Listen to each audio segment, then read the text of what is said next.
All right, good evening and welcome to the LIMI environment this afternoon. All participants, you are hereby welcome. We thank you for joining us. We want to take off now. We have about 56 participants. As we start, other participants will join us. Then if you have any question along the way of our presentation, you can put them up on the Q&A chat box. We'll be responding to them as we go along. You're all welcome. Today, the topic we want to consider is the basic principles and practice in the management of atopic dermatitis. And that will be coordinated by my humble self, Dr. Kafa, consultant family physician, Ilimi Family Group of Hospital. Here with me is a seasoned dermatologist of the Limi Group of Hospital by name Dr. Akolaole Michael Abayomi. All right, this is the format by which we will start the presentation, but shortly we want to tell you about the hospital vision, where we work, where we serve within the Abuja premises. The Limi Hospital Group, we all know that our vision is to seek to empower institutions, the people and families through a great research, training, and delivery of healthcare ecosystem.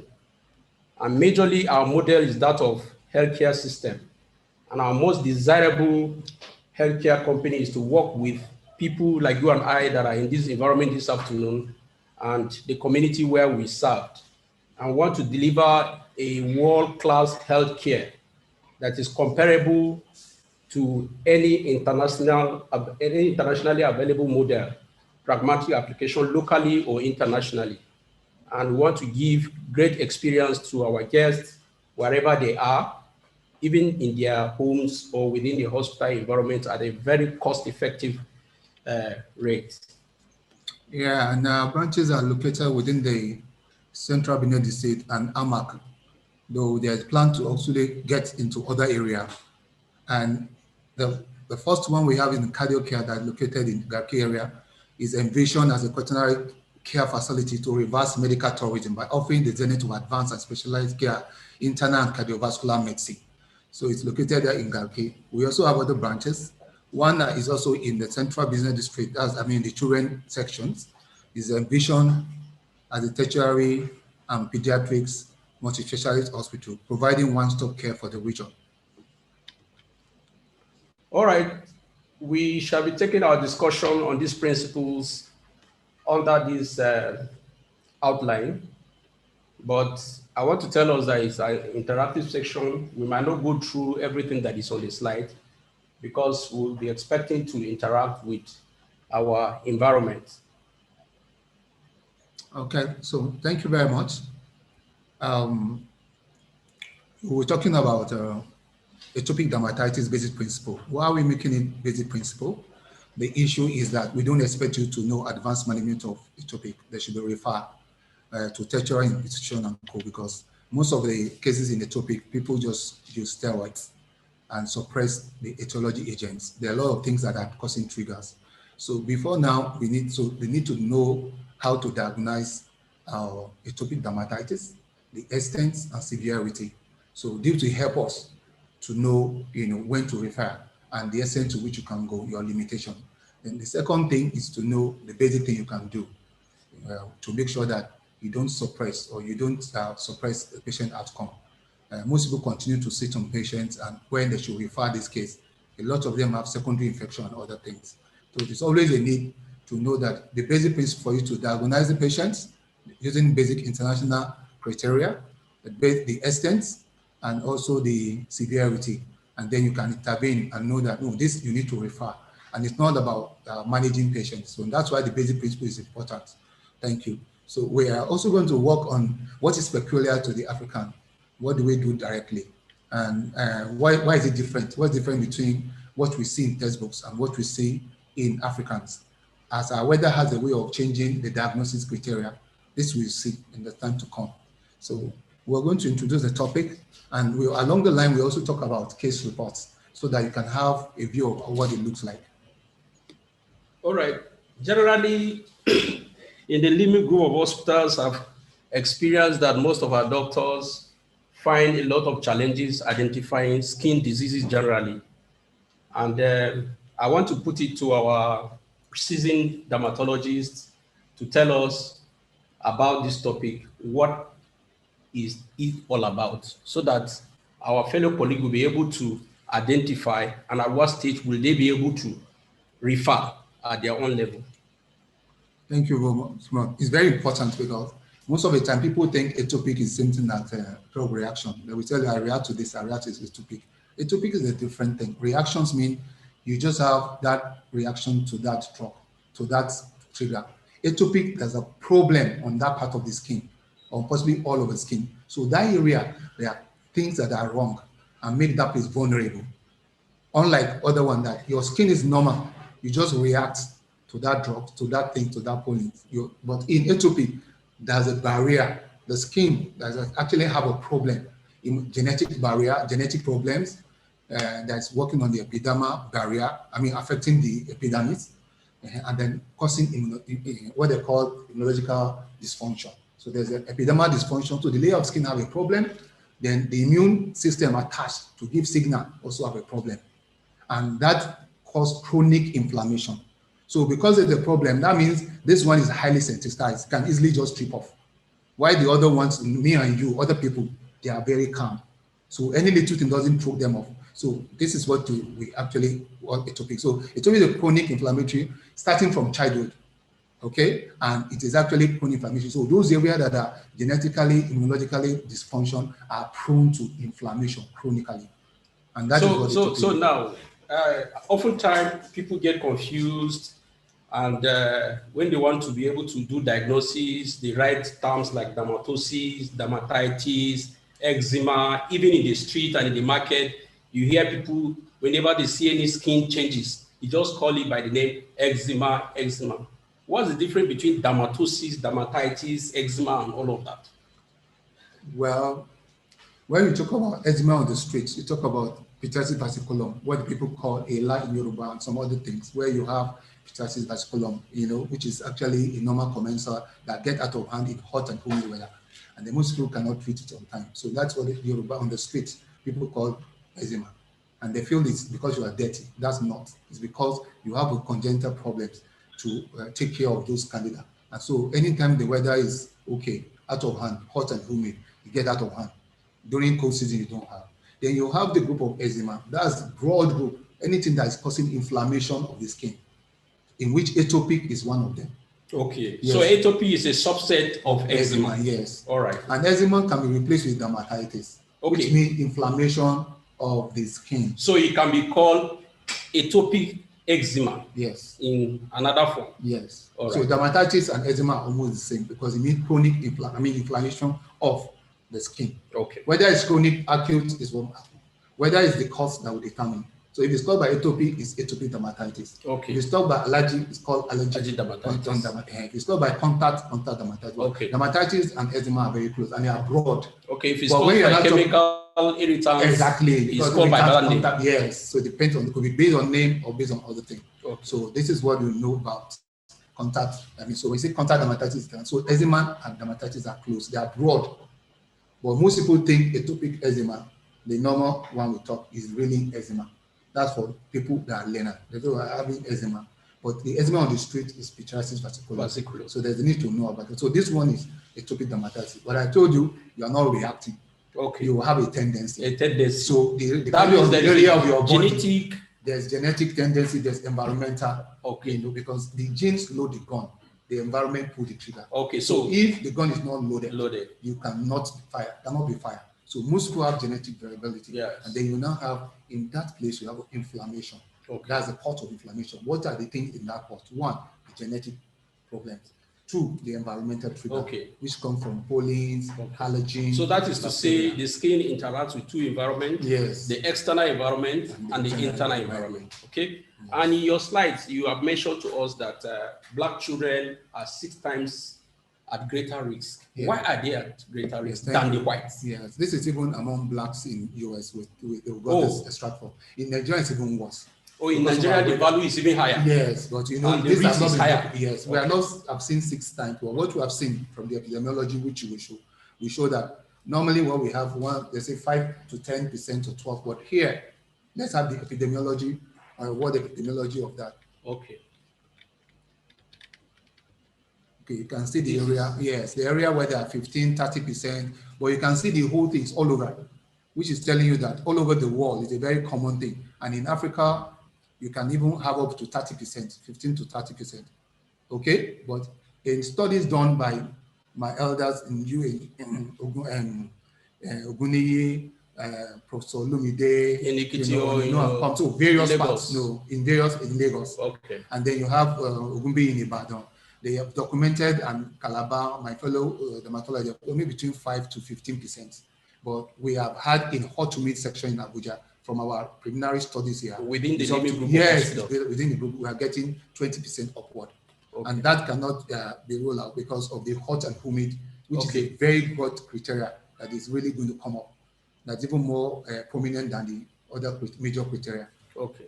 So this concept of sweat intolerance, can you shed light on it? Dry skin, sweat intolerance, and all of that we've been hearing in respect of atopic dermatitis. What is it all about? Yes, like I told you, the manifestation in black is a bit different. You don't have the redness you see in white because our melanin is a bit dark. Okay. You've got a few people, maybe the Igbos and few light-skinned people. So you discover that you don't see that picture. You get what I'm saying? You don't see that pictures of dermatitis. You don't see that picture of dermatitis that you see abroad. So you see more darkening and all that. So what happened in our hot humid environment is further that sweat is not only a trigger, it's the factor that brings all together. Okay. So that makes it in the criteria which will come to, you see sweat intolerance is one of the minor criteria. The major is 3, the minor is 3. But here we are seeing more minor becoming more prominent because sweat will bring in the pollen to stick to your body. All the food you eat, the sweat, the antibodies will go to the sweat. All the dust to be trapped. And you already have a genetically prone hypersensitive skin. Are you getting me? Which is what I told you, that there's a problem with that area of the skin and it will extend to all the body. But some patches are noted, and those patches are where you see reddening. But in black, you see darkening. So there's a genetic problem with that skin. There's problem with the mutation of some proteins there. The envelope of the skin, as the skin is coming up, it's being enveloped. God protect it with an envelope, okay, so that it's not prone to irritation. Okay, that's the migration of the cells. So as it's coming from the basal, the cell is being stained. Yes. There's what they call lamina granules. Yes. There's what they call there are other granules too, but it's totally different. Those granules are to prepare them for the life at the surface. Unfortunately, in these people, the proteins that make up keratin, which is flagellin, is defective. Why? Number one. But in black, we are not seeing more of that defect. But the envelope is like you have a certificate. One person put the two of them in the sun. One person laminate his own, cover it well. Okay. The second one did not. After a few years, that one will look very pale and outdated. Do you understand what I'm saying? Yes. So in these people, as they are coming up, the lamination of that keratin, which is like a block of wall, is not well done. It is actually exposed, it's naked. So the protein make it is actually functional abnormal. Then the lamination and the preparation, the hardening. You have keratohyalin granules, you have laminin granules. Those one harden the cell so that they can withstand the outside environment. Those things are lacking. And once they are lacking, they are easily disturbed by allergens, pollens, and others. Okay. Are you getting what I'm trying to say? So once those things irritate, sweat, bring all of them together, the person starts feeling uneasy. And that's why sweat is a major factor. Because if you allow the pollen to stick, all the food that is eaten, that is taking its sweat into the sweat, put into sweat, and then you now have all the other interactions. So can we say now that sweat is a major determinant? We are seeing it as a major. Is it a cause? It's a trigger. So what is the main cause of atopic dermatitis? There's no major because cause. last week a medical officer said he saw a patient that have something that appear to be atopic dermatitis, and the mother asked what is the cause, because some people are feeling maybe it's their fault or the fault of their children or something that they are not getting it right. So the mother had to ask the doctor. Okay. And the doctor did not know the answer. So this is an opportunity for us to enlighten them. So what is the main cause of atopic dermatitis? Thank you. I have told you that there are too much multifactorial, but I told you the gene load the gun. So if you have a gene from the father, depending on whether it's a dominant version, Okay, whether fine. it's recessive. So if you have a single one, the dominant, those genes can show, and it needs trigger. Okay? So the trigger is the environment. So that means we have the gene and environment. Yes, the environment. That constitute the main problem causative agent. Yes. Is it well established? Well established. But we are telling you now that the gene does not only stop as hereditary, it's affecting the epidermis. There's gene of the epidermis, which include like flagellin gene. There's mutation in those genes. There's also mutation in immunology response. The cell they are going to respond. We have thymus, certain protein, certain thymus stroma protein. So there are mutation in the setup of the code of those genes. So that when all of them come together, they all form they lead to chronic inflammation. So you have gene in the mutation, general gene that is fast. Then you have the one in the epidermal barrier. You have the valid immune response cells, those cells that will respond. Then you also have one in the environment, tending to react. So it's the big blend of those genes that lead to chronic inflammation, which comes with scaling, reddening, but in our place, we see more gray pigmentation. We don't see that. So I noticed that somebody referred the patient to you last week or so. What do you want to tell us about that report? Yeah, thank you. This is actually to help or prime ourselves for most cases of how cases like this will come up. And you will see a case report on Amina. She was referred to dermatology patients for evaluation of rash to find out the cause concerning it. And the mother is thinking it's a food allergy. So the rash started around 3 months and has worsened over the last 3 months. And started on the cheeks initially, but is spreading to trunks. Seems uncomfortable and itchy, and has been told not to bath every day. This will make them. So what we're trying to do, there are mites of people come with, and that this is normal presentation. But I've told you that people are saying atopic may not be those from this world. Maybe we're the last people to come. I'm an atopic patient, and you can see that if you know, maybe over time you'll be able to know. And they say, oh, we came last. Are you getting it? Came last. What's the meaning of that statement? Came last to the planet Earth. That means we are not yet, because the environment is hostile to us. Are you getting it? So, or maybe with the last group of species, human species. That's a postulate. Yes, that's a postulate. I say, okay, so that's why you're not tolerating the antigens. Are you getting it? But other people's genes are modified over time, and the environment have been able to accept them. It's like you are bringing Boko Haram to Nigeria now, to Abuja. The first group set, they will be very hostile. Yes. But when they know doctor, they know you, they know that, they say, hello, how are you? That's exactly how the immune system reacts. So we feel that this immune system is not fair to us. So me as a dermatologist and a doctor, I feel it's not fair to us. But over time, you can get better. But this is the postulate people are thinking about atopic dermatitis. So this is Amina case, and we were being given moisturize, was given Aveeno, given Hydrocort. Things are not getting better for a week. All these were done by the mother. Yes, by the GP. Us, yes. The GP seems to get worse. Yes, and seems worse. It's even outside the sun, which is what I told you. Hot and humid environment. They are not only a trigger; they are a major factor. They are the soup that bring all the ingredients together. Are you getting it? So seem to have the cortisol. So we're going to look at them. And then after we have informed, we can now look at what happens to Amina later. And now we manage. So next. So what is the diagnosis and what will you do? That is the question. So we viewers should look at it so that before the end of the program, answer. And if they don't answer, we'll answer for them. Yes. So atopy is chronic inflammatory disease. And it's a chronic inflammatory disease. It affects 30% of children and 7% of adults. In fact, that's the US alone. Here we have more, up to 25 or more. Also known as eczema, I've told you, and called rashes that itches. Is it rashes that itches or itch that rashes? Well, whichever way it is. The important thing is that there's a rash and there's an itch, and both of them go side by side. The cycle can be itching, ratching, because I've seen in a concept where they say itch rash cycle or rash itch cycle. Which one is the pattern that it goes? Is it rash itch cycle or itching rash cycle? People feel that maybe the itch triggers the rash. Because we already said that the main problem is that the epidermis that are made up of layers. It is the main problem. There's a dysfunction there. It's overreacting. It is not well enveloped. It's not well prepared for the environmental, insults other people have. So what are the common mode of presentations of some of these children when they come? Well, it's in criteria. Well, we will get there, but this is how the skin look like. It's a block, like we've seen. It's a layer, and this layer is supposed to be enveloped. There's a way God make it from the basal layer so that it's growing, is well cemented from environmental. It's made to harden. It's made to withstand the ruggedity of the external wall. But unfortunately, this is not so.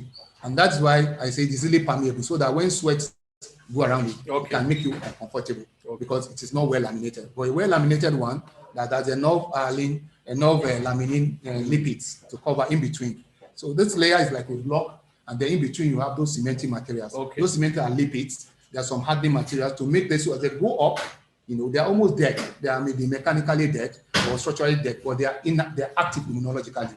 The lymphocytes, all those special cells are within. So if there's any time they are not well, they are soaked and they are not being made to be comfortable, or they decide to send information to those cells to cause inflammations. And this is what you see. So this is the immune trigger. Okay, like I've told you, we have a spot of soup.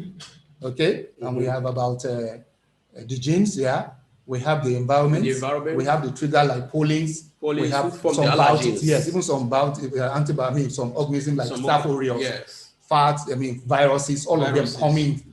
Those are that are affecting the acid mites and the rest. Exactly, how the mites and both virus, fungi, all of them can actually come in to irritate, since they know that it's a cheap way. This disease does not look quite different from asthma.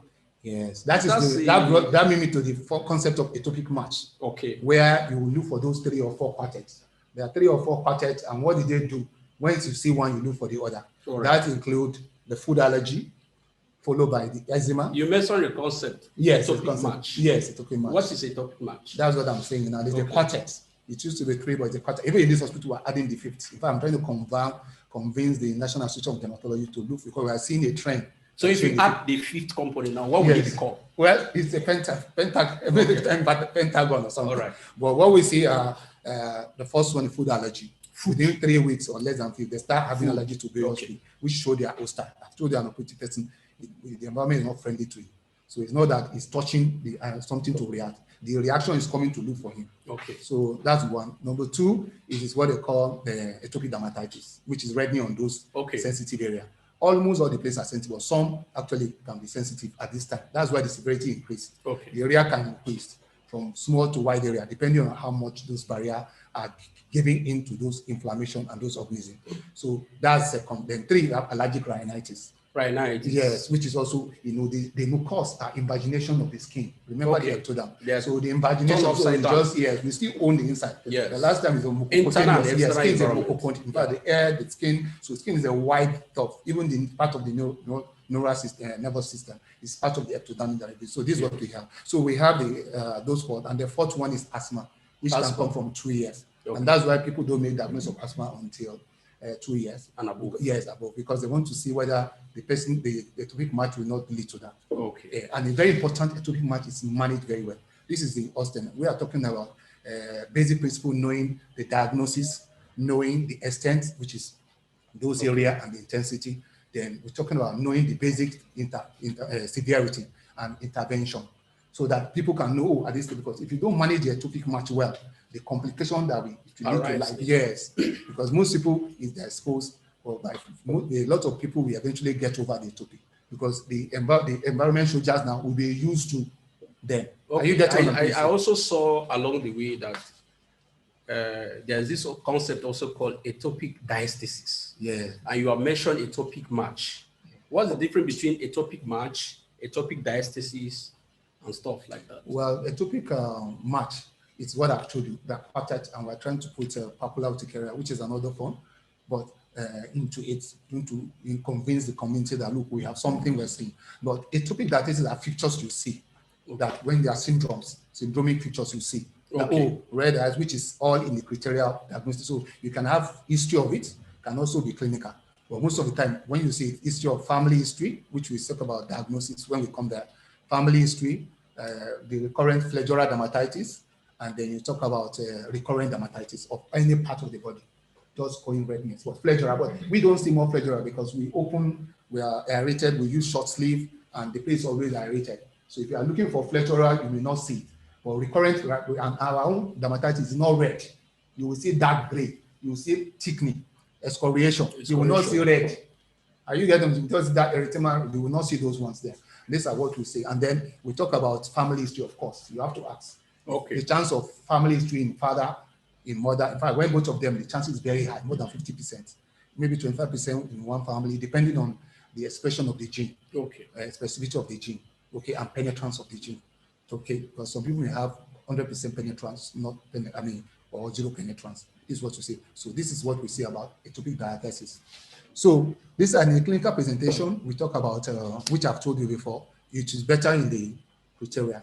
Okay, the criteria. Okay, so we'll have the criteria later that will help us. Yes, but some of it, what we are seeing as data presentation, be able to. Yes, which is major and minor, okay, based on criteria of Anim and Rajiska. Okay. There are two of them. Okay. They do the work, and actually there are other modified from UK study that are made to ability in children, because children seem to have, but there are 2 groups or 3 groups, from 0 to 2, okay, from 2 to about 12, infants to about 12 or 5, and then you now have adults. Okay, so you're telling us that there is an infantile phase, yes, there's a childhood phase, exactly, there's and there's an adult, yes, from 12 upward. Okay, fine. So in very early, you see more of the redness here on the face, on all that, because you can see that reddening like the white man, because their skin are not melanogenized, they are still light like a white man. So you can see those in those children reddening on those areas, especially the normal traditional area. The facial, even in our living group of hospital, we still see the changes. Yes, red. In the living officer, we are seeing some trend with some other, Okay. which is consistent with what's abroad, and that include the collar. We have this one. We have the head bulb, which is the reddening around the eyes. We have this one, which is darkening here, okay, because of the things that are put on the head. You see the baby getting dark, all right, and that is the sign. That's the Gele sign. Gele sign. Yes, the Gele. Yes, the Gele of Yoruba dialect. Yes, you know, it's here, or cap sign. So you see more darkening here. Then you see around the eyes, which is showing is head bulb, head light. Okay. You know, you see this place light. You see me. You see the other one dark. That is head light. Then you see the collar, pastor collar sign. So here, why are those places? Those are areas that are fold, sweat accumulates, and so they are more intense inflammation. And then you see the bulb jacket, what do you call monkey jackets or bulletproof sign. That means on the trunk. Yes, on the trunk. Yes, these have been in some area across the world, but we are confirming it's 1 or 2 studies, and I'm in touch with some of my authors trying to look at that. This is an area where there's hot and humid. Those areas are covered. So you don't see the normal flagella easily, but you see those signs telling you that all the sweat here coming to the hair, and those are sensitive areas. So they will look dark, they will look itchy, and then around the eyes too, they are fold. The eyes has a fold around it. So because of that, you see darkening. And then you see this area is so free, so it will look light. And then you see the neck, it's also a lot of fold and it's having sweat. This is what you see. Okay. And I noticed that in your description, you lay emphasis as if the distribution and the spread of the lesions that are associated with AD comes from head to toe. Yeah. Because you lay emphasis from head downward.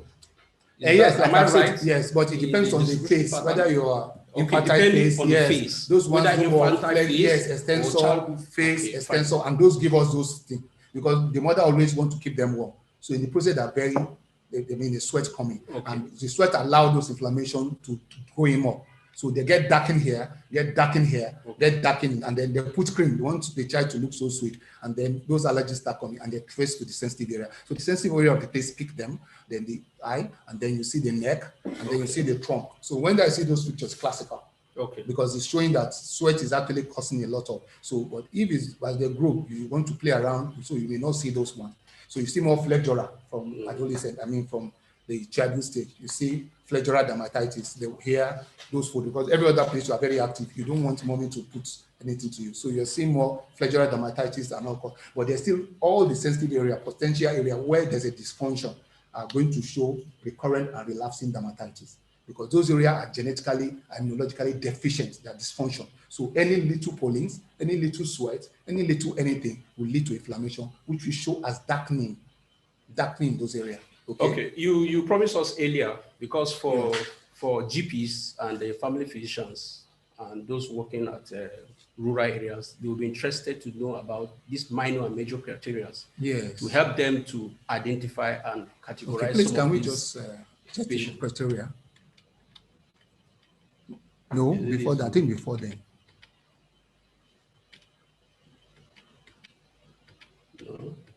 No. Okay, calm down. Anyway, the criteria I've told you, those are differentials of criteria. The criteria are there. Okay, that's the criteria. It's look a bit Okay. We It don't might know not be when clear, but when so you about want, the when you have the yes, slides, the you'll be able to criteria. see. There are So three, the major about 4. criteria, Yes. 3 out of 4 Yes. must be present Yes. for you to be able to see that a child or an adult or whoever age have atopic dermatitis. That's right. One of them, under the major criteria, is itching, pruritus. Yes, recurrent itching. I've told you, which is worsened by sweat. And in hot and tropic, it's very hot because once there's no weather, we don't have full money for AC. So what is responsible for this pruritus? I have told you. Okay. What is responsible actually is because there's an inflammation. Okay, there is inflammation. Which leads to those, which is triggered by allergen, okay, allergen, pollens, mites, viruses. Okay, and then it now stimulate an immunological response. Yes, which is continuous. Okay. Because and you see that because we don't have AC. So when there's no moisture, that's what I do. Once the weather is actually changed, you discover that you don't have even those things are present, the moisture is not there for the system immunity. So when it's hot, you find that sweat coming easily, and then you will discover that the reaction can take place. So AC is very good. In fact, that's what we call them executive skin. Because we need that. And when the weather is too hot, cold too, they feel cold easily because they feel dry easily. So in Harmattan, they need a lot of emollient. But in atopic, I just discussed yesterday, we were doing this, I told them we don't need more emollient for hot and humid because you're having a very sensitive skin and then you're putting oil.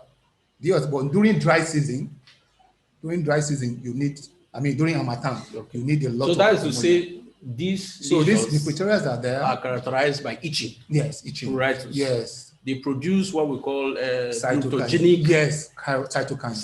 Can go through mast cell. Okay. Can go through some other people. So they are progenic, and then their cytokines are released, and you will see that in the pictures. Okay, and the second major criteria is typical morphology and distribution. Yes, like I told you, there are certain areas that are conventional.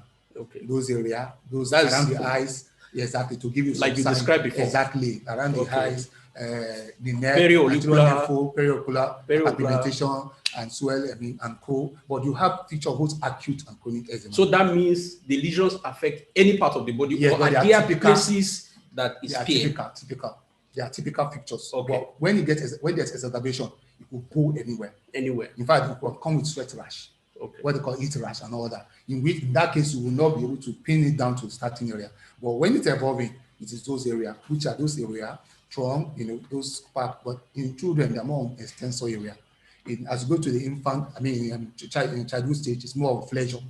And then in good adults, it's a bit of the 2 years. Possibly a bit of the 2, but more of pleasure too. The third criteria is chronic relapsing dermatitis. On those sensitive areas.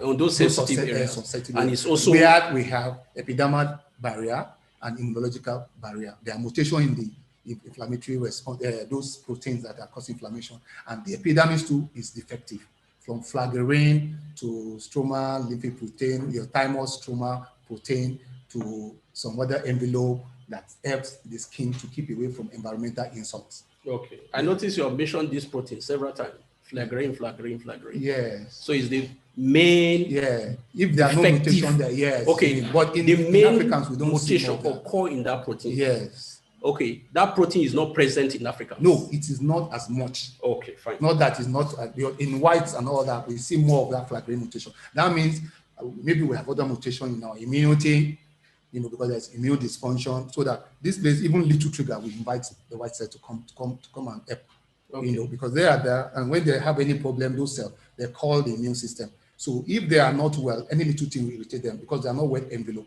So a sweat will dissolve the envelope, the little envelope they have, and then they have what they call mantle. The mantle is a normal natural covering that God has placed a lipids, which is covering, and then in between those sheets, like a block with sandwich with water. Yes. So when those ones are breached, when the chemicals, irritation going, which sweat help more in hot and humid area, they start itching.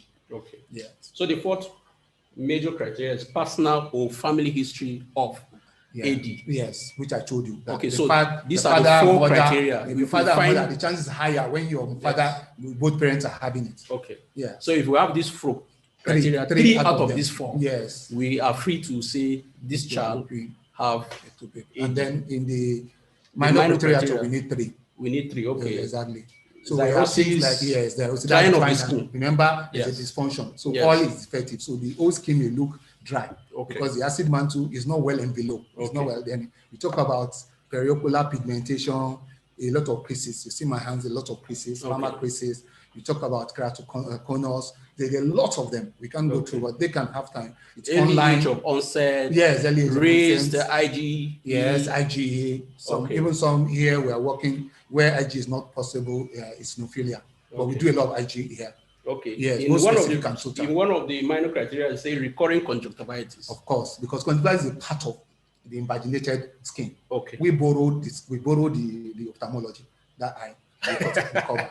Okay. So the cover is a sheet. We borrow it, and then what that means is that anytime it's not well sheet like other parts of the skin, there's a problem with the barrier too. There's perturbation, which is disturbance by pollens, allergens, bacteria, all those, especially Staph aureus. Okay. Yes, because there's what they call super antigen. Super antigen. Yes, the bacteria, Staph aureus causes it's a form of super antigen, and that causes a lot of inflammation. Earlier on in the beginning, you mentioned something on Scorat calculator. Yes. What is Scorat calculator? Why is it related to these minor and major criteria? Yes, we have a lot of calculator, EASR, which is eczema, atopic eczema kind of severity index. We have that. Yes, we have Scorat, but the one we use in LIMI generally is Scorat. Okay, now, to determine the extent and severity. Okay, of the disease process. And it's simpler because it works on existing rule. Okay, so that means it will help us to categorize the disease process into mild, moderate, yes. severe. It works on existing rule of 9. Okay. Of when then at that place you look at the severity, how many areas are covered based on bonds. Okay, it's like bonds. And then you now look at what is the intensity, which include those like liquefaction, oozing, excoriation. So you score all those points. So when you score all those points, you multiply them. And it should give you like 103. 103. Yes, that's the Is that the max? Yes, that's the max. And it will go, so we look that to determine somebody that have a score of 103 is considered as severe disease. Very severe, yes. Okay, somebody that have 50 will be considered moderate. Well, depend on the grading. The important thing is that you look at what works and your own locality, but it helps you, especially with those we are talking about. That remember, our focus here is principle of management, not really advanced management. Okay. So that MOs and GP can know when to refer basic things to do, which is diagnosis, know that is common, know the basis behind it, which is particular I've told you, which include there's a pathology. It's not that you are reacting, not a mistake. No. There's a background damage on those areas of the skin, which will extend. Okay, that's two. And then knowing what to use to differentiate. Okay, knowing what to do to differentiate to know the extent and severity. Because sometimes, apart from the severity topically, you can have systemic complication. And then the other indications that can make an MO to refer quickly. One, maybe we have an allergy, contact allergy. The contact dermatitis is going to make the whole thing bad. Okay? So contact dermatitis, you are just trying to manage for atopy, but contact dermatitis has come in. So we have to do some special tests to be able to know. Are you getting it? Then the issue is that sometimes infections, we have a lot now in the hospital, eczema affective. That means a lot of infection, are coming, especially people with early onset atopic. They have a lot of, viral, they can be viral herpes, group of herpes can come in and mess them up. Fungal can come in. Mites, you have Desmodes brevis, you have normal scabies can come up, and then you get normal because at that time you are able to fight infection. In fact, you find that your gamma interferon is low, which are the things that fight against this thing. So they are low at that time. And because of that vulnerability, a lot of secondary infection can come in. Okay. This is what you see. So that is why it's important. These are when they should refer. And then when the patient is not getting better, either we need to advance the therapy or we need to do. So the indication for referral are the following. One, the involvement of contact dermatitis, we don't know. You try some conventional drugs, not working. Yes. Okay. Number two, you have secondary infection of systemic symptoms. And you think we need to go take our drug to systemic. Okay. So, sorry, we have a question on the chat box. Okay. So, good afternoon. Please, what would you advise a patient whose main complaint is itchy skin? There's occasional papular rash that clears with hydrocortisone cream. Identification of a trigger for the itching has been elusive. This person is asking that. What will you do? Yes. Yes, this is why you should refer. I've told you that we do a lot of things, okay? We to make sure that, because you cannot continue to put the patient, since basically what we see here, drugs are steroids. So when you continue to use steroids, you are going to affect the the apogonadal axis, cause suppression and all that, cause a lot of danger, and then even the lesion become incognito. Okay? Because you're going to affect the inflammation that will give you. Most of the time, once you do some of these things is not working, you refer. And what do we do differently? One, we're able to make a diagnosis. If they are contact dermatitis, we do prick and pack test. Okay. Then yes, and then we do IgE, both specific and total.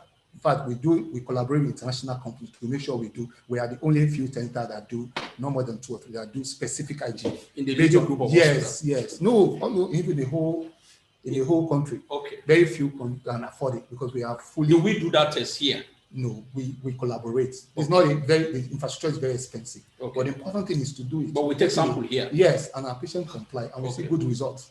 And we get feedback from patients. So there's a comprehensive panel that tell us the oral allergen, the food one, they have a child panel. You have the general panel, inhalational allergen. You talk about the food allergen. You talk about environmental allergens. So those allergens, we type them, and then the IgG responds to them.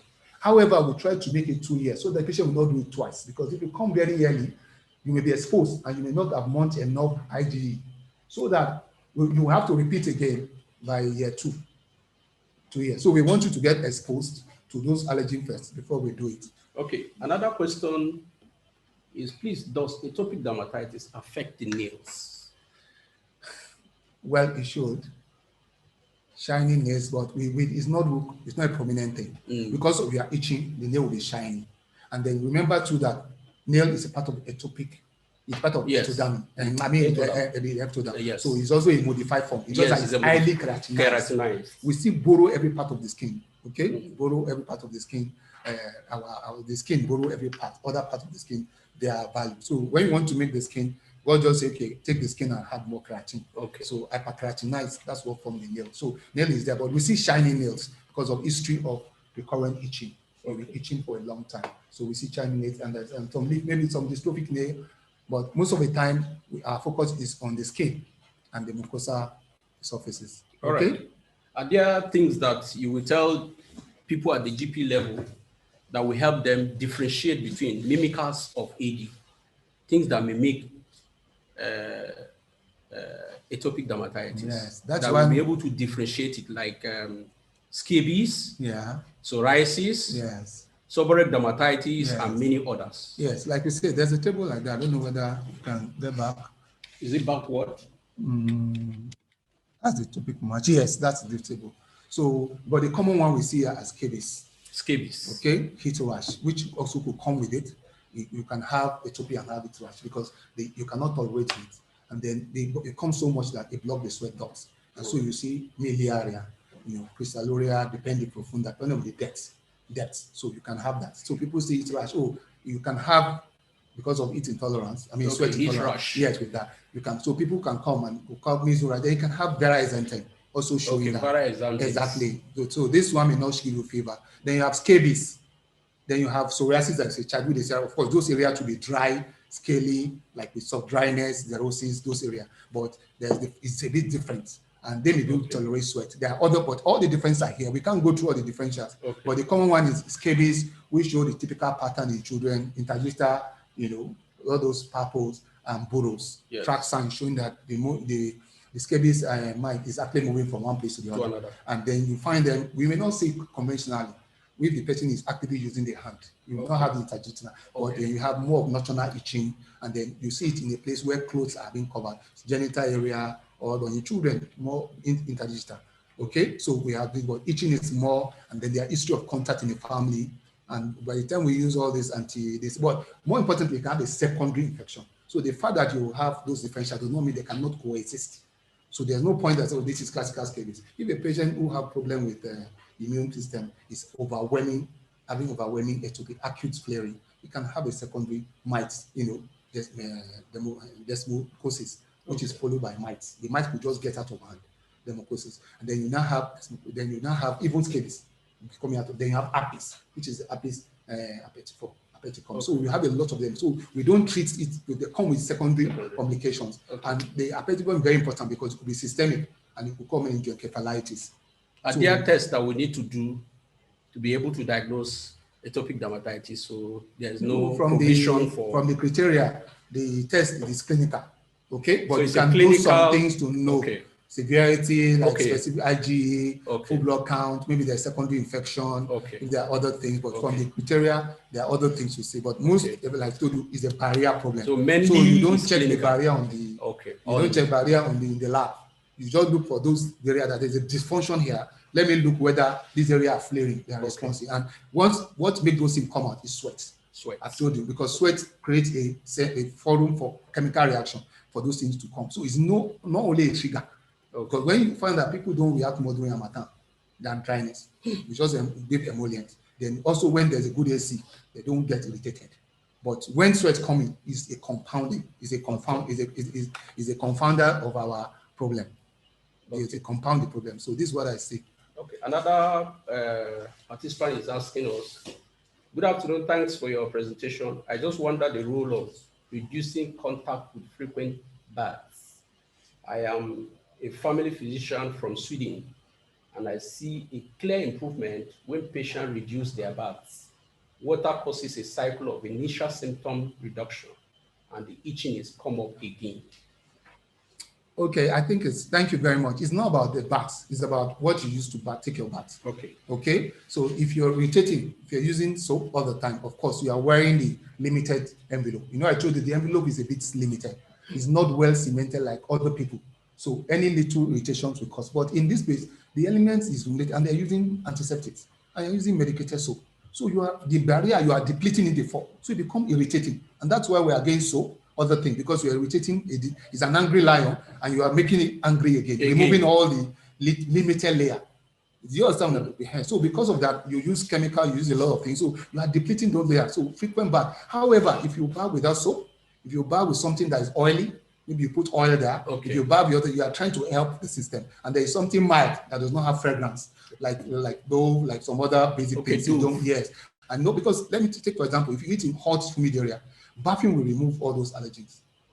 Just if, for example, you're very hot and stuffy, and this sweat is causing interaction within those molecules, causing you to feel bad. Once you go home, you take your bath. You have removed the thing. So for me, for here in the tropics, for here in hot and humid area, when we need to take our bath, but we don't need to use soap, medicated soap and all that. We use something that will be less irritating and less injurious to our epidermal barrier, so that we don't wound it again. It's a wounded lion. It's trying. So what you need to KRS it to make it okay to add something so that the place will allow live long. And you can see almost everybody will have dark patches in those areas, which is showing that you are suffer insult in those areas. But in the white meat, the weather throughout, apart from the summer, is so cold. That's the harmattan. Is the best time for the topic. We just need to add cream, because at that time nothing stimulates us. We don't need fan because sweat is not a problem.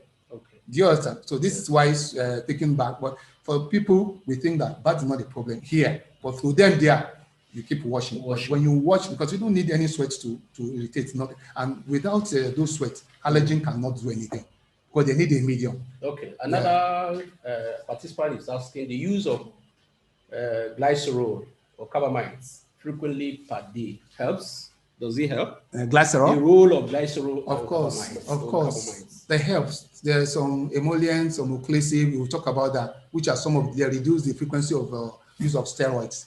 Okay? Instead of using steroids frequently, you have something to help cushion the area. So that will calm the inflammatory cell. That will pet them. That will give them the cocoon, a cushion that will not make them to be exposed to environmental weather. So glycerin is a form of sugar. It's very viscous.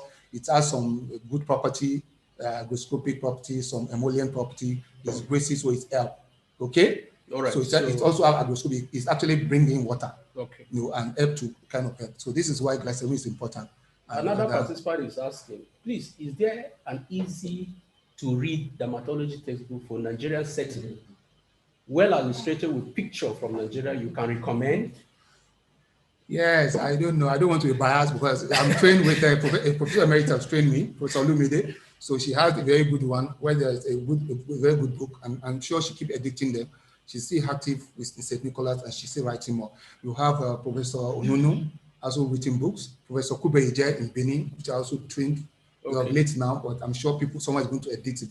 They have a lot of them. They are yes, because they're very big people who have written good textbooks. Professor Okoro, the first dermatologist in Nigeria, a lot of them have written, but maybe it's not, we economically we're not driven. So maybe it's not encouraging them. But if people can help to sponsor them, they can make those books into big ones.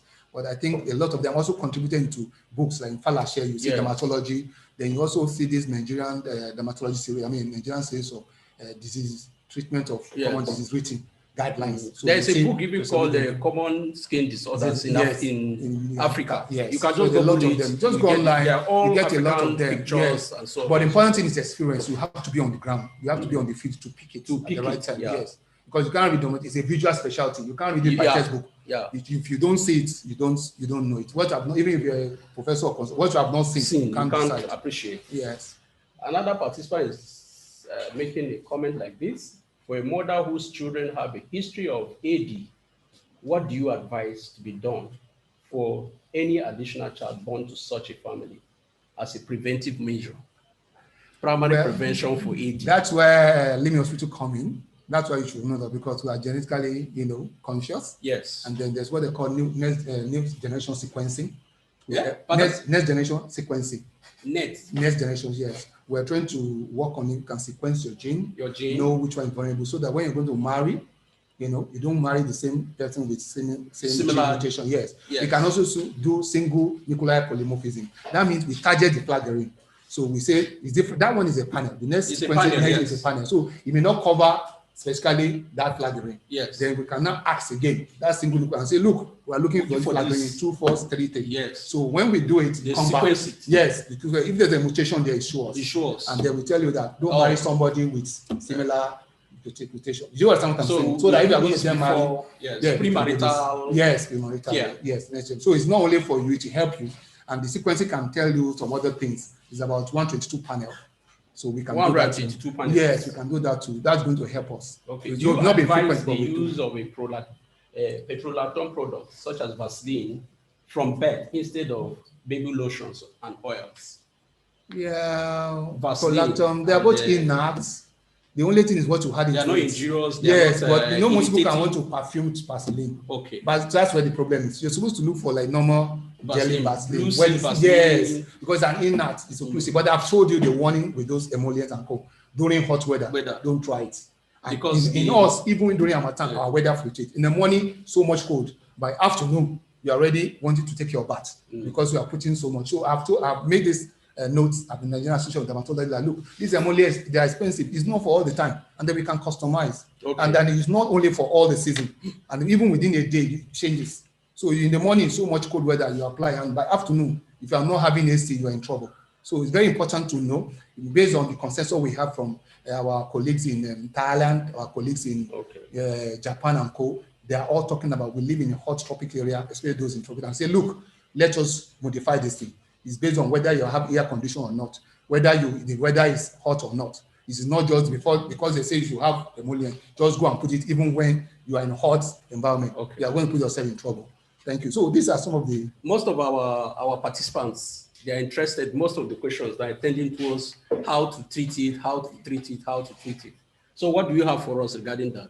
Well, we told you here that we cannot go through everything. That is why, because if you're going to go through everything, we will lose the concept of which is main interactive. Okay. But we are putting a lot of algorithm there. But more importantly is to know that the basic thing you need to manage after knowing the diagnosis, being able to use Cora's chart, which talk about the rule of 9, the event to remember, so that we know that the severity, and if there are systemic conditions, you refer. The third thing is what do you do? So most of the time, why you need to do it is to help the patient get better. Number 2 is to prevent atopic match, because once you don't interrupt, you don't intercept the process, the full match will come in. That the patient will eventually become asthmatic. Okay. Because the immune system are building up, you are not breaking the chain. So the present atopic match is those things which will come. Please show them the graph. I think we've shown them the graph of the atopic match. So you see them. Atopic match. Yes. This is the graph. Yes. So it's a graph. They come within certain areas. So you need to. So it moved from AD to food allergy, then to asthma, and then to... Yes. So when you see this one, you look for the other. So intervening very important. So what you do, you use non-fluorinated steroid. Okay. Non-fluorinated hydrochloride, transylolone. Those, because once it's fluorinated, I don't use the transylolone, Sinala, Desinoside. They are non-fluorinated. They are okay. But once it's formulated, remember hypogonadal axis is going to suppress it. And then if you are doing patient not getting better within certain time, just based on this algorithm, are you seeing this, sir? Mild, moderate, and cold. Yes. What you need is skincare, emollient, moisturizer. So we used to have those that don't have lesions. What we do basically is skincare. Yes. Then skincare, you tell them to avoid triggers. And skincare are divided into 4. Okay. You have to know that because an atopic in Africa, they normally have scaling and lichenification, which make them dark.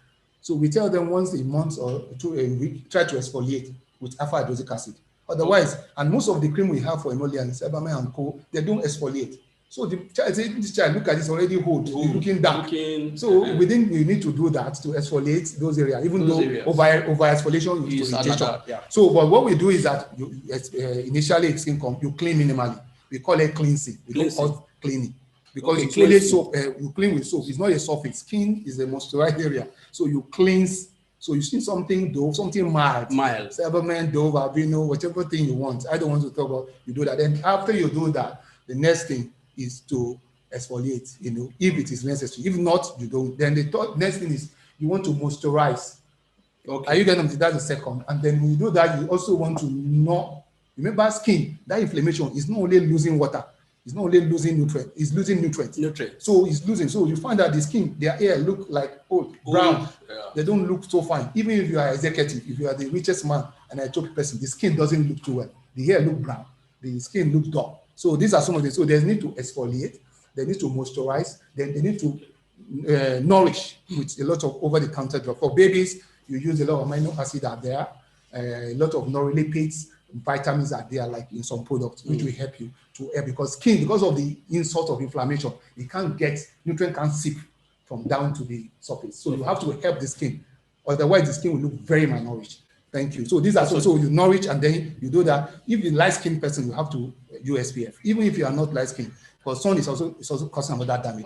So after you nourish, you remember you exfoliate once in a while, not all the time. But the important thing is that you clean minimally, you moisturize, you nourish, and then you protect from the sun. For the mild, but for those with these people, you may have to moisturize more. But I've told you problem with moisturizing. You have emollient, you have a lot of other ones, but don't moisturize during hot weather.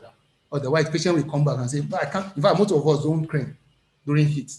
But because here now, a lot of us use AC from morning to night, you can do that. But for those who don't have that, AC, and they don't have fan, now that NEPA charges is high, you have to do, you understand, you have to do a lot of avoiding that. To take off further, can you just shed light on the role of phototherapy in the severest form of? Yes, thank you. Phototherapy is just like immunosuppressive. Those cells that are causing inflammation are on the skin. So they block the pathway of inflammation. The pathway of inflammation on the skin, remember those cytokines, we downregulate them. The cell within them, we call the gene to downregulate that. Look, don't, this guy is hot, but bring down the, so downregulation of the gene reduce the cytokines. It also block the cytokines from causing problem, because they have receptors. So it doesn't act them, and then even before the cytokines are produced, you make sure that once you expose this thing, and phototherapy is used for so many things, similar methods, psoriasis, vitiligo. So what it does is to downregulate the inflammatory cytokine at the gene level, at the level of receptor level, at the level of transformation. So once you do that, of course, even though the cell is causing for help, the triggers are not going to, the inflammatory cells are not going to cause that. Because it's the chemicals secreted by those inflammatory cells that are causing the damages. So once you block those things, so that's what phototherapy does. It helps to block those inflammatory cells, and it also helps to downregulate even at the gene level. And it also help to clear a lot of cells, what they call apoptosis. It clear those cells that are not useful, so that you can, to help that. So it's very important. So once they shine light to those areas, it helps a lot. But these are beyond what we are taking. Remember what we say is basic principle, and so using cytotoxic and co is not for you. What you know is diagnosis. Know that this is common. It's the commonest condition in the pediatrics. It goes to childhood. You cannot cure it. You can only control. So in treatment now, the mothers normally get worried. Oga, is this thing curable or not? What do we tell them at the GP clinic? That's why I'm saying, sir, that you cannot cure, you can only control. You can only control it. And control. once it comes, okay, just like asthma. Yes, you cannot cure it because it's genetic. It's genetic trigger, so you cannot change your gene. Maybe when we have gene therapy, which we're also working on at the molecular level, we can send a gene, but you cannot cure it. But you can control it. You can tame it. So many conditions that you can tame it just to live your life, to make sure that those sensitive areas of your skin are not being flared up. So but when they are flaring up, the quality of life of the individual. Exactly, like you say, because some of them affect their sleep. If you see the scorers chart, which we show, there's area for sleep, there's area for itching. So those two conditions. So that's the psychological effect that are associated with this disease. Yes. Okay. And then there are certain time of the day where pollens are high, especially in the evenings. Okay. Make sure you don't come outdoor. But when you come out and you sweat, you're in trouble. You can't sleep except you take your bath. Because taking your bath will reduce the level of antigen. So in some country, there are pollen antigens, pollen density. They tell you pollen density is high. But that is why people have attack. That's what we call allergic attack. Those that have asthma, yes, and the allergic flare up. Yes, so pollen density. We're working to on trying to look at that pollen density. Maybe there's a way we can discuss about to tell us, the pollen density is high. They don't come out. Yeah, and then when you're driving, you have to put in your phone. I mean, in your car, internal filter, internal circulation. Yes. So that what is outside will not come in. And then you put your pollen filter in your car and your AC. There's some AC companies that have pollen filter. But more importantly is most use of steroid, moisturizer, emollients, just to calm. And then when it's out there, use some non-fluorinated steroid. The way the steroid are used based on fingertip is also stated here. Maybe when they get the full part of the lecture. Okay, a participant is asking this question: How do one get rid of the dark eye cycle with which worsen with age? And then the second participant, another participant, say, do you nourish with oral agents or topical agents?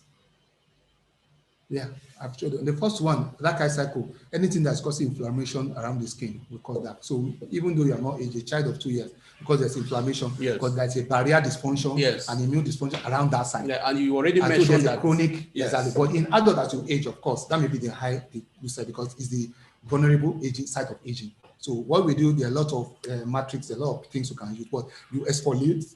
Okay, can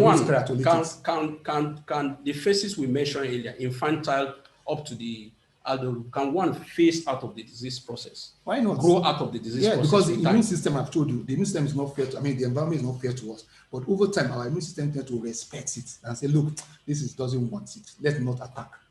Because the attacking of the foreign thing that is causing that, because they are strained to it. So on exposure, remember they cut that and they invite, once they reach that place, they invite the police. So once those immune system come, they start fighting. But over time, they tend to neglect. I've seen this one before. Let me not, Okay, somebody with tolerance and more immune tolerance. Somebody with AD decided to relocate from one environment to the other. Does it help in any way? No. Change of environment. Why it can help, it may not help too. The why it will help is that maybe there's a trigger you cannot control, but in the new area, it's not existing. But you're also going to meet new triggers, in which if you have stayed now working in popular urticaria, in which 2 years you see people reacting to insects. But after some time, that insect doesn't cause any problem again because the body system is used to those proteins and say, look, I will just neglect you. Okay? So once there's no inflammation against it, it go on, the person gets resolved. Is there any place of antibiotics in the treatment of AD? Because that's the commonest thing people do at the GP clinic. Any person that comes with any skin lesion, you blast with antibiotics, you give hydrocort, you give that. Well, people have talked about it, whether it's useful or not. Both topical antibiotic, fusidic acid, and then mupirocin and then Batobrand, they are very good. They are all of them. But the main thing why you are doing that is Staph aureus. Staph aureus we turn to when it colonize. Remember, the normal colony, they are normal cholera, so they don't cause problem. But when we do our activities, when we use antiseptic and we kill those saprophytic organisms. So allowing Staph aureus to just dominate. So it starts releasing super antigen. And once super antigen, inflammation will come in. Are you getting what I'm saying? So that is why topical antibiotics we help. But what's important, what we do is the clean bath, vinegar bath and chlorine bath. It's online. Now, what does that do? It's remember chlorine. So a pit of bleach, you bleach bath. That's okay, what we in call the it. water. Yes, drop water. it in your bath. That water. will clear Okay. staph aureus and help. Okay. It's a normal contaminant. So even if it's do biopsy, you will see it. Dettol does the same role? No, it's irritating. Okay. Remember, the skin is permeable. Yeah. So instead of having a tight space in between, like a block, it's having space for irritation. So if the blue chemical is going to go in, cause irritation and damage. So we're using things that are close to normal saline. Okay. And that's why chloride, which is normal. Are you getting busy? Remember, we even use chloride in our water. Yes, in our so water. We can take it, drink and go like safeguard. Then secondly, we talk about vinegar. Vinegar is also, the acetic acid is weak with normal chloride. So it's something isotonic in the body so that it doesn't disturb the body. And that is more important than antibiotics. But in certain cases where there are secondary infection, maybe there's an itching and then there's impetiginization in which it becomes open and you now have secondary. Remember, even you can cause kidney failure because the glomerulonephritis coming from that because of nephrogenic state. Are you getting obstructed? So you may have to come in because there's an intact, the skin is no more intact. It's now vulnerable.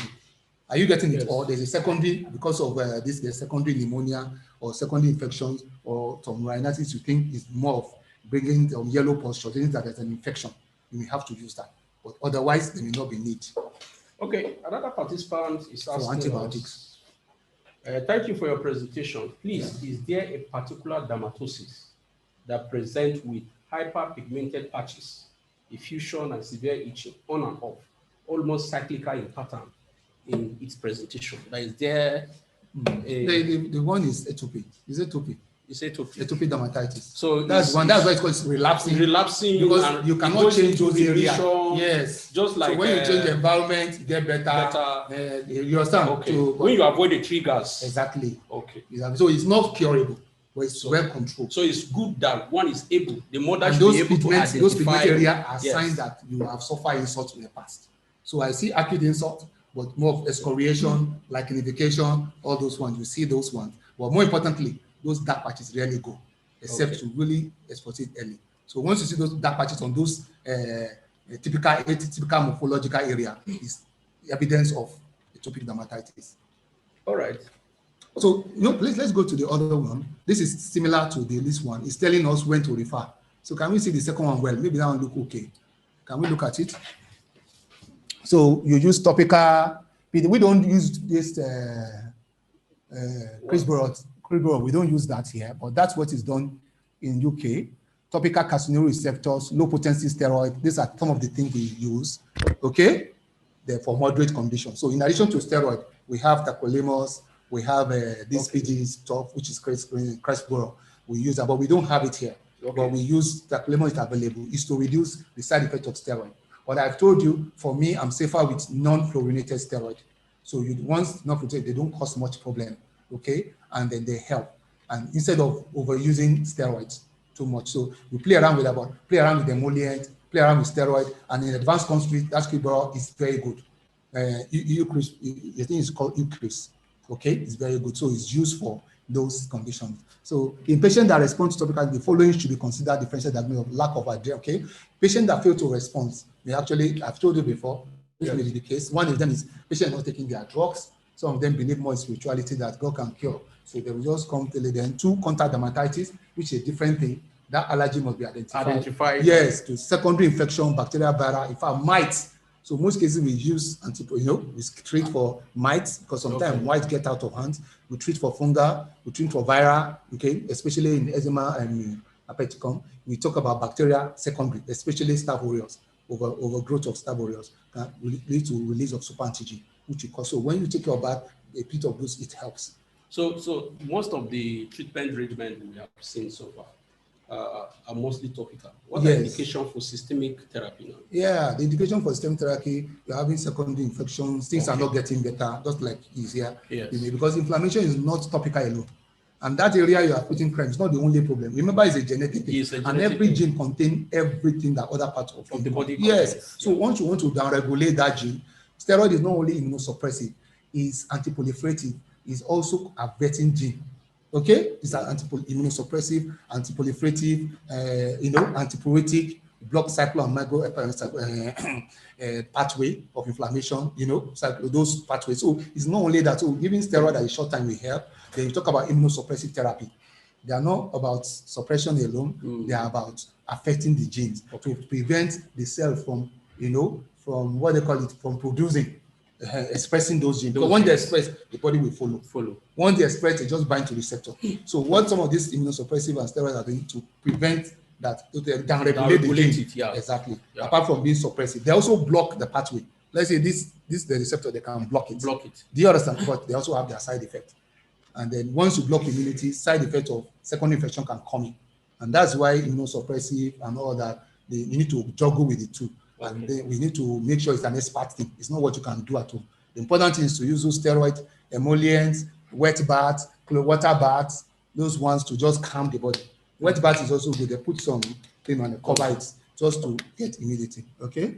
Some participants have concern, and their question, one of them, in hot and humid weather, will you advise that a person with AD shouldn't use any cream or lotion? Of course, I've told you that the hot and humid weather is already lubricating. You are sweating. What do you want to lubricate? And then you now cover with oily thing. You can talk about gel. They can talk about some other form of cream. Are you getting some nutrient kind of thing? But not every cream like cream lotion, because it will look messy. Okay. So at that time, so you can use something else. You understand? But definitely not those two things. But cleaning yourself from sweat is enough. And then using some menthol if not baby. So that's what means, something to calm the irritation. Those are things you need to do. But they're using hot, and I still said it yesterday at National. Look, this thing are not used for food. Doesn't work. So most people will tell you, I don't cream, because when you cream, you find that they become uncomfortable. Thank you. Okay. Please, is it possible to have atopic dermatitis and no history of atopy in the parents? Yes, there are intrinsic atopic, which may not show those classical signs. And two, they have mutation. Mutations can be two ways. Can be hereditary, that inherited, and they can, in the process of you forming, you can have your own sporadic mutation. So the fact that your father and mother don't have it does not mean that you cannot develop. There are millions of cells. Over 70 trillion cells are divided. So one of them can just make, and when those nucleus, and when that is done, it's replicated in those things. So, but luckily, we can use our next generation sequencing or single gene polymorphism to actually, extract it. And we can tell you flagellin is having problem, or maybe some cell in the, in the thymus stroma, the proteins and all that. The sequence is actually altered. That's what we see. And once we pick that, it shows that there's a mutation. The reason why he's asking the question is, I've seen a family of one child with AD and another child with asthma, but no parental history. Yes. That's why he's asking this. The same gene can express in different parts. What I call variable expressivity and penetrance. Maybe the gene for gene is not penetrating asthma, on that cell. Because when you get a cell, that part depends on what the location and what it's there to do. So for me, it happens in I'm possibly atopic. My brother is asthmatic, but the skin is clean. I mean, do you understand what I'm saying? So you have variable expressivity and you have variable penetrance. We have to know this. Maybe that's the reason why you specialize in dermatology. Okay, Thank you very much. I didn't get what you said. You said you prefer non-steroids. What do you mean by it? You prefer non-steroids? He queried non-steroids. Maybe he didn't hear. I don't know how long. No, we talk about emollients, humectants, all those ones in dry weather. To that it will become dryness, scaling, itching will be reduced than using that. One of the basic principles that if you are doing that, you will not even have flaring. If you are using bleach water, you will not get to where you will be using steroids. Steroids showing that it's going mild to moderate. But when you have mild, because it's a chronic condition, you already have a basal inflammation going on. And that's where you did darkening in those areas. But over time, the crop will be flaring, exacerbation. And that's where you are looking at, do I use steroid at that time? But when the exacerbation become moderate to severe, something is wrong. So you have to refer, or you have to tell us. Do you understand? So this normal thing, there's a chronic soft inflammation. That's why it's a chronic inflammatory disease. Whether you do, the fact that the patient does not complain does not mean there's no darkening and inflammation going on. But once in a while it gets flare, then from moderate, mild to moderate, and then it become severe. So the issue of not using steroids is knowing when. When it's not, it's just moderate or mild. You don't need some emollient. But when it's getting out of hand, you use steroids too. And two things, apart from the symptom free, you also abort atopic match. Yes. Are you getting Yes. because when you get to a topic match, it's what that it will play its own course. It will run through the spectrum. Yes, but doing through those things, intervention, those real intervention help to check the progression, of the atopic, which I told you. So the earlier participant that asked us about the name of textbooks is still saying that if we can help him mention them, so that is that outside he will be the able scope to of this course. We he don't will need write to, it out. Say, please pardon me. We'll send it through Limit website. I mean, we have this group, okay. So we'll send it through that. We'll discuss with director and management. Okay. This is about principle and practice of atopic. Okay. Okay. Fine. Go so let him go and register in that forum. Then we can send to him. He said he preferred non-fluorinated steroids. I don't get this. Yes, when the steroid is made fluorinated, it's like 10 times to 100 times more potent. People want shortcuts, Africa. So we're like, why not use Dermovate on a child? Why not use betamethasone? You don't use that. It kills the apoptosis because the child needs to secrete steroids to produce other hormones. But when it's seen as a general source, it's not producing, and that suppresses it. But people think, oh, immediately you within 2 days done. Of course, there are things because steroid, addiction syndrome. When you keep it solve problem, but it will give you incognito. After the time, you will not lose it due to secondary infection. Your son is called Meroe syndrome. There are syndromes associated with steroid use. One is that when you use the first one, it will work. Yes. After some time, you will need more doses. So you accumulate. And after some time, so over time, it will not work again. Then you will need additional. These are the side effects. So secondly, you are addicted to it. So there's the addiction syndrome, there's the Meroe syndrome. The addiction is that you keep looking for it. Your fee is not clear again. You go back. And the second one is the fact you use it until it's no more, the receptor are saturated. So you go to the more potent one again until it destroy you. Thank you. Okay, thank you. So we don't favor fluorinated. I'm sure some of our medical officers and residents, they are raising their shoulder high now that at least I'll make a diagnosis. A lot of people come with that. It is allergy. I'm reacting to this. No, I say there is a morphological damage, dysfunction, which the environment will play on. Unlike reaction where you just react to a drug. That one, you don't have any problem. Yes. You just react. But here, there's a patch in the mucous membrane, and those patches can increase with time. So once there's a background epidermal or immunologic dysfunction, the environment can now trigger on it. But with that environmental gene loading it, the environment cannot be triggered. So let's just demystify some myths in the population or in the community, like atopic derm myths. One of them is baths make aging worse. This you have answered. Yes. That's why I suspected. That's why we put this. Yes. Okay. Yes. Yeah. So every it doesn't make sense. No matter severity, gets daily care of basic management. Yes, exactly. And it's more important here. Wear sweat. When you go home in between, even if you're in AC, in between, you have this sweat. And then you are an atopic person. You have to go. In fact, an atopic person, 90 to 100%, we must take bath at night. Okay. We must take their bath before sleeping to remove that sweat. Okay. So the summary of the first baseline of treatment is to avoid triggers, irritants, and so on. And when you cannot do that, we find a way to look at, which is where prick and patch tests, and then specific IgG coming. Okay. So this we can do here. Okay. Both prick and patch, and then specific IgG test, so that we know exactly what is causing it. Okay. Just to help you. Yes, we do it in the Limit Central Hospital. It's all in collaboration. There's nothing we don't do here in collaboration. These treatment patterns, you have already mentioned them earlier. So because of our time, we'll go to the number 2 myth: use of steroids sparingly, if for 7 days or more. Yes. People have this belief, and so on and so forth. So this we have addressed. Yes, and then you use your tick. You see the patches. There's a calculator to define how many fingertips for face, for leg. But there's also rule that say 15 grams for infants, adult 30. Children 30 per week gram, and then adults 60 grams of steroid. Okay. Do you understand? Yes. So if you're going to use fluorinated, use it sparingly. Because of what I've told you. And that it even masks a lot of infection going on. You have second infection herpes, you are masking it. In fact, you're giving it to spread.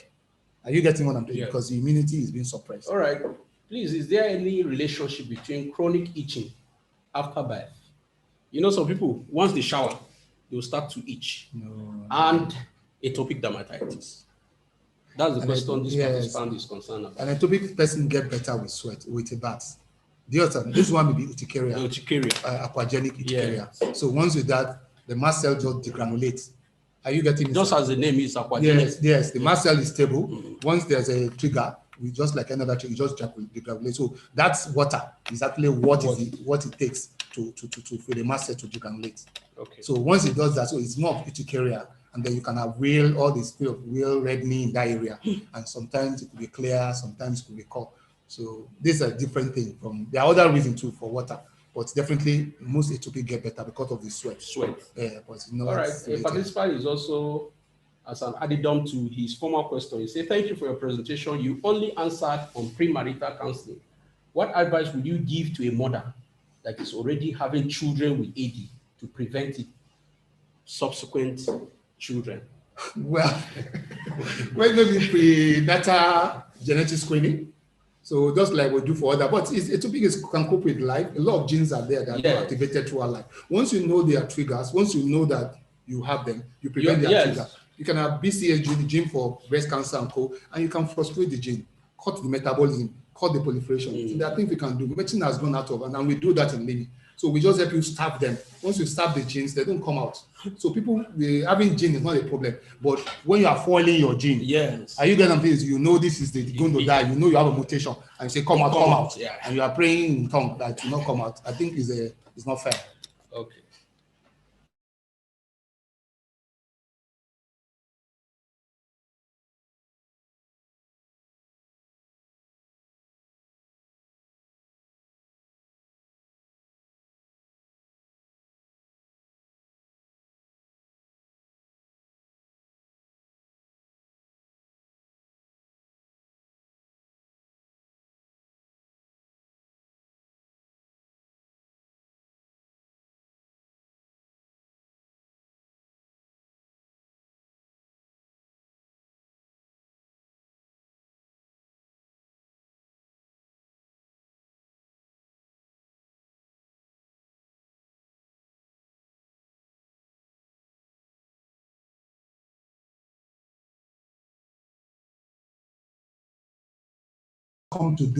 Come together to do, and then we look at the algorithm, and then we use that to reset our site, to reset ours. And we're also proposing that to the National Association of Dermatology, that we've looked at more than 10, 20 consensus all over the world.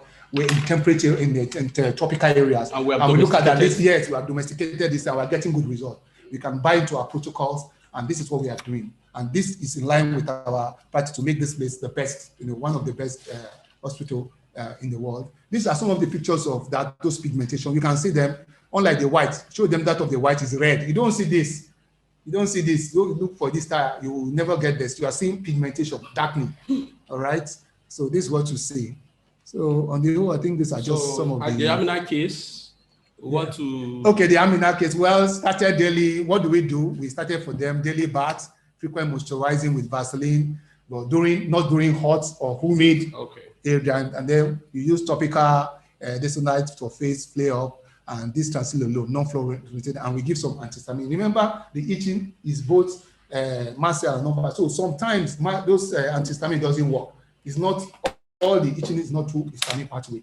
So there's a need for you to help the moisturizing, reduce itching by all means. The use of keratolytics, you can see them dark patches are what we see here. So for me, I think we've been able to tell you what it is. This is what we do for them. And then the Africans, the drug we use in the advanced level here is some of the things we give you. Excuse me, please take that to that control. So the basic know that no. So the basic thing is basic therapy, control, and then proactive treatment to make sure that the patient don't pray until the patient gets to it. Moisturize well, do everything well, and then systemic therapy when you get out of hand. And when you get out of systemic therapy, control again. And that fluctuates between mild, moderate, and severe. This is what you need to know. This is the basic principle. And this thing you will take up. This should be your take home. You know the diagnosis, major, minor criteria. You can use the scorer calculator or EASI to determine the extent and severity. Number 3, you can know the basic treatments. Don't wait on steroids. Try to do a lot of things. It's weather-based, and it is based on the time of the season. Not all about management in Harmattan period. Is not the same thing as during the rainy season. And they know that your pollens, allergens are things, and we can find out those pollens. If you cannot find, go away from them, and include even food allergy like cow meal, their internal allergy like breast milk, peanuts, other things. So if you cannot do trial and error, we can do that get that, and I know that once it gets out of hand, you have to be far, especially when you talk about systemic therapy, and that we can control it and take it back to status quo, status ante, the way it was before. And this is the cycle, and it cannot be cured, but you can outgrow it and you can get better. Okay, just like early asthma, Chinese can, because it's more about overreacting. And then when you can tame the immunity, or the immune is not tolerating, or the immune is supposed to ignore those triggers eventually, or your gene become modified just along the line. Within time, do you understand? We have people with a lot of mutations of the gene. So along the line, maybe you do something, just, like we have in HIV, possibly you get better. But the current feature is genetic therapy. That's the feature. So as we wind down, what do you want to tell our participants as a take-home message, especially regarding atopic dermatitis and other associated? Well, we're saying it is a chronic. Yes, it's a chronic. It's different from reacting to to food. We take care for contact dermatitis, because this one, it's not that your skin is normal. Those areas have barrier problems. They have immune problem dysfunction, and they are under chronic irritation from external and internal condition. Therefore, becoming thickened, excoriated, dry, sensitive, and all, and that they lose nutrients too. And you need to give nutrients both internally and externally, and that area may lose scanty. And that that this trigger, what you need to do is to reduce the trigger and to intervene on time. They are what they call the criteria, but more importantly, they match in babies, so that you can avoid it, and that this thing can be secondly infected on. And if you notice those infections, things are not working, please, it's not time for you to increase your steroid.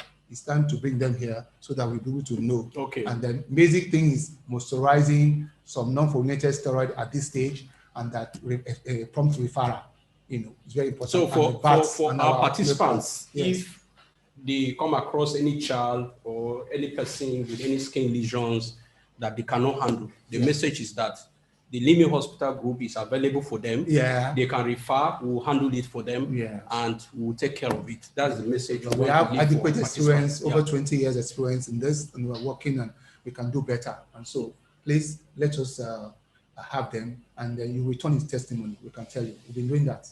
Thank you very much. Thank you very much. Before we go, there's a drop-down question. We'll answer it. Any suggestion for topical nutrient therapy? Any suggestion for topical nutrient therapy? Yes, well, we are working also in Limi about what to do to customize, but we'll look at some in the market that have amino acids. They have lipids, just like fats, carbohydrates, and proteins. Human being eats. Most of these creams should have that. And especially the shampoo and cream. And what it's doing is that they are trying to help. But the lipid is a must, because we know that there's a loss of lipids, ceramide and all that, which I've told you in the envelopes. But more importantly, they are not getting direct food. So amino acid is handy. So amino acids are inside those things. So things like amino, sebamed have a lot of all that. I can't mention that, but the important thing is that try to look for those with amino acid, those with a lot of nutrients, vitamins. They come with that. And when you do that, the skin will be well nourished. You look like normal skin. Otherwise, you look brownish, look dry, like elderly person's skin, maybe skin of a 3-year-old. The mother brought me, I saw it the last week, was like telling me, oh, this is looking very old. It's because of what happens. Okay. All right. For our participants, we want to thank you very much for being in the Limi environment this afternoon or this evening. We want to assure you that your lectures will be sent to your email in form of either the slides or in form of YouTube and so on. So just be patient with us. Some of our staff, the minister, will send them to you. You don't have to worry yourself. Thank you very much. Just send in your email for those of you that have not sent in your email. And then for other things, the algorithm there. Yes, for other things. Some of them are beyond this, but we have algorithm for cases which we'll be using here. And they are based on consensus from international best course from many countries in the world, as well as what we have seen our own experience. We combine our experience with international consensus in many countries that have similar climates, and that is where we're able to get what we have. So you can also look at them. Thank you very much. It's been nice here, and another time. Thank you very much. Bye for now. Thank you.